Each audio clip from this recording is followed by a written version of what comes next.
les lumières sont allumées, mais ce casino est bel et bien fermé. Depuis le passage de l'ouragan Sandy, pas un seul de ces établissements n'a rouvert.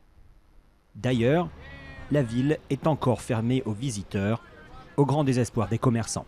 Le week-end dernier était pourri, ce week-end c'est foutu également, comme vous pouvez le voir. Pour cette année, c'est 2 week-ends de perdus. Dino tient un restaurant sur le front de mer. Il estime qu'il va perdre 5 à 10% de son chiffre d'affaires annuel. Ses cuisines sont inondées, certes, mais son plus grand problème, c'est que pour l'instant, personne ne vient jouer à Atlantic City. Et sans ces casinos, la station balnéaire n'a pas grand intérêt. Nos revenus sont générés principalement par les clients des casinos. Quand les casinos sont fermés, personne ne vient ici.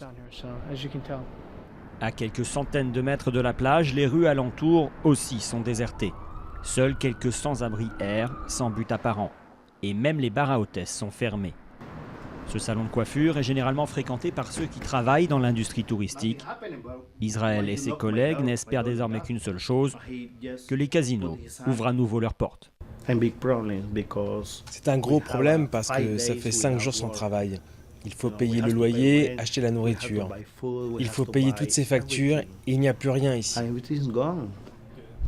Mais si l'ambiance est bien sombre à Atlantic City, le passage de Sandy fait quand même quelques heureux. Ces deux jeunes Russes sont venus travailler une saison ici pour gagner un peu d'argent.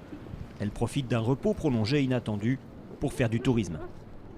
Pas de travail, alors on se balade. On vient juste de rentrer de Philadelphie, alors on se promène, on prend des photos. Le répit pourrait bien être de courte durée. Les patrons de casinos ont indiqué vouloir ouvrir à nouveau au plus vite. Chaque jour de fermeture représenterait un manque à gagner de près de 5 millions de dollars pour l'industrie du jeu.